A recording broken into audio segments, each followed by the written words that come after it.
Matt Weston est un agent junior de la CIA également connu sous le nom de Housekeeper, un agent chargé de gérer une maison sécurisée en cas d'opération. Après de courtes vacances passées avec sa petite amie Anna, Matt retourne au Cap pour reprendre ses fonctions, mais après un an de travail sans invité, il est devenu frustré par son poste et son manque d'expérience sur le terrain. Il est en contact avec son supérieur, David Barlow, au sujet d'une promotion. Barlow lui explique cependant qu'en raison de son manque d'expérience sur le terrain, il n'est pas qualifié pour le poste, et qu'il a encore 4 mois de ménage à faire avant de pouvoir examiner son dossier. Matt supplie Barlow de parler au directeur Whitford en son nom, et Barlow accepte mais ne peut rien promettre. Ailleurs en Afrique du Sud, Tobin Frost, ancien agent des opérations secrètes de la CIA devenu criminel international, est en contact avec un acheteur pour l'échange d'un dispositif crypté. Frost rencontre son client, qui s'avère être Alec Wade, un agent secret du MI6. Alec montre à Frost la clé USB contenant les noms, les dates et les détails de la transaction, en l'avertissant qu'elle est dangereuse pour eux deux. Frost ne s'inquiète pas et dit à Wade qu'il recevra son paiement.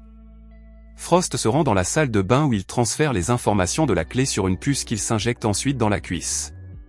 Pendant ce temps, un homme qui surveillait Frost depuis le bar commence à s'approcher de la salle de bain. Frost entend l'homme entrer dans les toilettes, l'attaque et l'assomme. En quittant les toilettes, Frost s'approche d'un autre homme noir du restaurant et lui remet de l'argent. Dehors, un tireur d'élite voit la silhouette de Frost sortir du restaurant et l'abat dans la rue.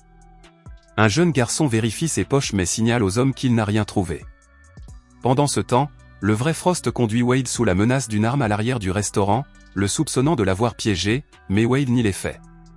Les deux hommes montent dans sa voiture et s'apprêtent à partir lorsque Wade est soudainement abattu, ce qui oblige Frost à arrêter sa voiture.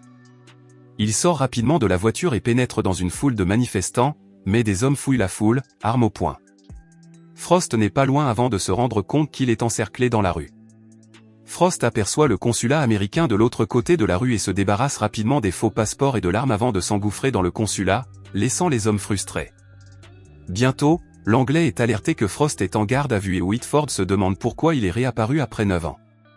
Il retrace le passé de Frost et nous découvrons que Frost a été recruté en 1984 et qu'il était leur meilleur agent de renseignement, un expert en manipulation des ressources humaines. Barlow pense qu'il devrait interroger Frost maintenant, avant qu'il ne retourne sur le sol américain, et l'agent principal Catherine Lincoln les informe qu'elle a organisé l'arrivée d'une équipe d'interrogateurs à Johannesburg dans 2 heures. Pendant ce temps, Matt se trouve dans la planque lorsqu'il entend le téléphone sonner.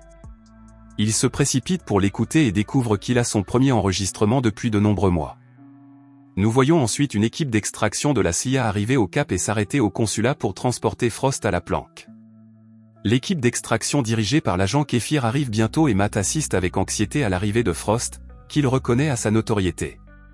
Kéfir demande à Matt de tuer les caméras dans la salle d'interrogatoire et Matt se rend compte qu'ils vont faire les choses de la mauvaise manière.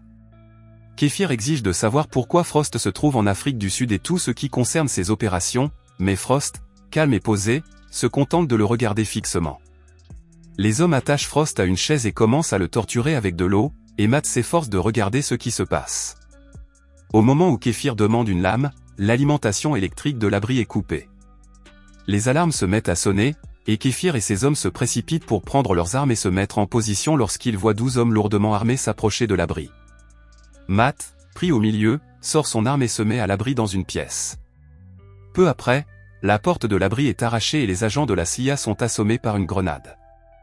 Les agents sont repoussés par les hommes lourdement armés et une fusillade nourrit s'ensuite. Frost lui rappelle qu'il a les clés et le devoir de protéger l'invité, mais Matt veut juste un moment de réflexion. Il se rend à l'extérieur pour voir Kéfir tué par l'un des hommes et réalise qu'il n'a pas d'autre choix que de déplacer Frost. L'homme armé commence à fouiller la planque et tombe sur la salle d'interrogatoire vide. Matt et Frost s'échappent par une porte cachée dans la rue, où l'homme arrête une voiture sous la menace d'une arme et force Frost à monter dans le coffre avant de s'enfuir à toute vitesse. Matt emmène Frost dans un appartement et s'assure qu'il est menotté avant de sortir pour reprendre son souffle. Il appelle Anna, inquiète de ne pas l'avoir vu, mais Matt lui dit qu'il a reçu des menaces contre son bureau. Il lui dit de regarder dehors, où il voit une voiture de police, et Matt lui dit de rester avec un ami jusqu'à ce que la situation soit résolue. Elle retourne voir Frost, qui a entendu sa conversation, et lui dit qu'il n'y a pas de place dans son travail pour une vraie relation. Matt veut plutôt savoir ce que recherchent les mercenaires, mais Frost lui répète que ses mensonges à Anna vont s'accumuler et qu'il finira par la quitter. À 18h, Matt parle à Barlow qui lui dit qu'il est seul pour les 12 prochaines heures, mais qu'ils ont trouvé un autre refuge pour lui en dehors de la ville et lui donnent des indications pour récupérer l'appareil GPS qui contient sa position. Matt demande comment Frost a été retrouvé, mais Barlow lui répond qu'ils y travaillent. Matt et Frost se rendent dans un stade bondé où l'appareil GPS se trouve dans un casier. Frost lui dit qu'il est encore temps de partir, mais Matt refuse. Ils entrent dans le stade, Matt récupère le GPS et retourne à la voiture. Soudain, Frost se met à crier à l'aide, affirmant qu'il a été kidnappé et alertant des policiers qui se trouvent à proximité. Matt tente de dissuader les policiers, sortant même son arme, mais il le rattrape et l'arrête. Matt est séparé de Frost et emmené au poste de police. Il leur dit qu'il est policier et apprend que Frost a été emmené à l'infirmerie, mais il voit bientôt le personnel de l'infirmerie assommé. Matt repère Frost sur la caméra et n'a d'autre choix que d'attaquer les policiers qui le gardent. Il se libère, prend son sac à dos et utilise la radio de la police pour détourner les flics et se frayer un chemin. Matt se lance à la poursuite de Frost et le voit s'enfoncer dans un coin, mais lorsqu'il va le voir, Frost lui tend une embuscade et le désarme.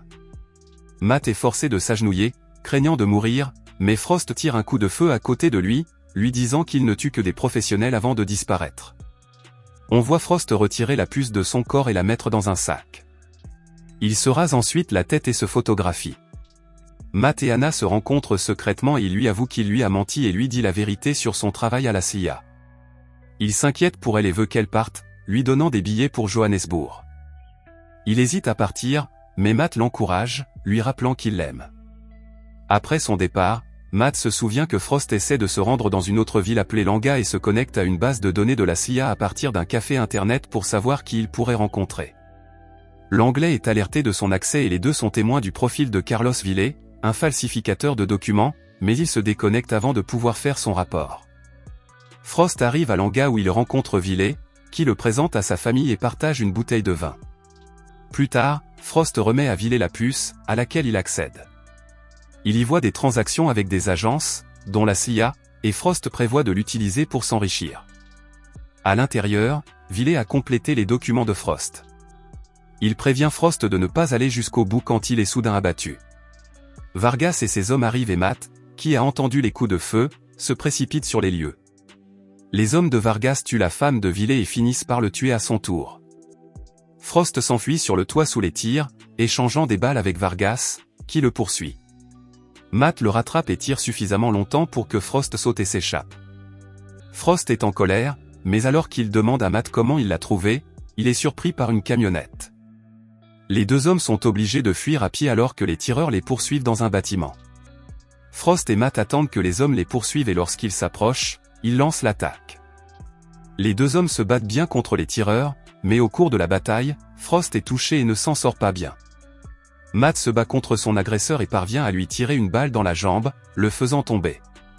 Matt exige de savoir pour qui il travaille, essayant de le frapper et menaçant de le tuer s'il ne parle pas.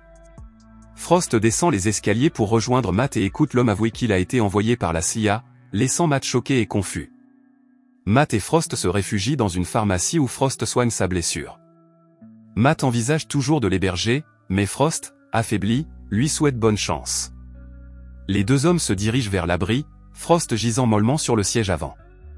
Lincoln, qui se trouve à Langa, pense que Matt travaille avec Frost depuis qu'ils se sont échappés ensemble, mais Barlow sait que Matt l'emmènera au refuge et qu'ils doivent s'y rendre. Matt et Frost s'arrêtent à une certaine distance de la cabane et font le reste du chemin à pied. Ils rencontrent Keller, l'homme de ménage, mais Matt ne lui fait pas confiance et le tient en joue. Il demande à Keller de menotter Frost à un tuyau avant de le conduire à la salle de contrôle pour annoncer leur arrivée. Lincoln arrive au refuge où Barlow l'attend déjà.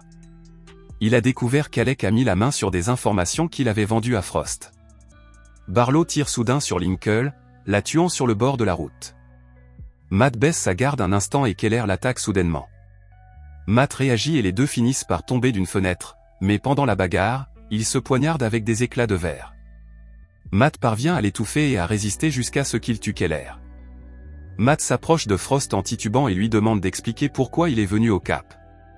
Frost lui montre la puce, révélant qu'elle contient des preuves de corruption et de pots de vin impliquant la CIA et d'autres agences de renseignement, reconstituées à partir d'un sinistre rapport de renseignement. Matt pense qu'il devrait s'échapper et lui donne les clés pour se libérer, mais Frost le laisse là, ignorant la demande de Matt de ne pas le laisser. Matt se réveille tôt et Barlow est là avec lui. Barlow dit à Matt qu'il est fier de lui. Il dit à Matt que Frost a tué Keller, mais lorsque Matt le corrige, Barlow insiste sur le fait que c'est Frost et qu'il a également tué Lincoln. Vargas entre dans la pièce et révèle que Barlow est son employeur. Barlow admet qu'il est dans le dossier de Frost, avec plusieurs autres personnes, et demande à savoir où il se trouve. À ce moment-là, un coup de feu retentit et c'est Frost. Barlow et Vargas sortent leurs pistolets et partent à sa recherche. Frost entre dans la maison comme un fantôme et tue un homme avant de tirer sur Vargas et de le tuer. Frost retourne chercher Matt, mais Barlow lui tire dessus. Il dit à Matt qu'il a été enlevé, mais Matt lui tire dessus.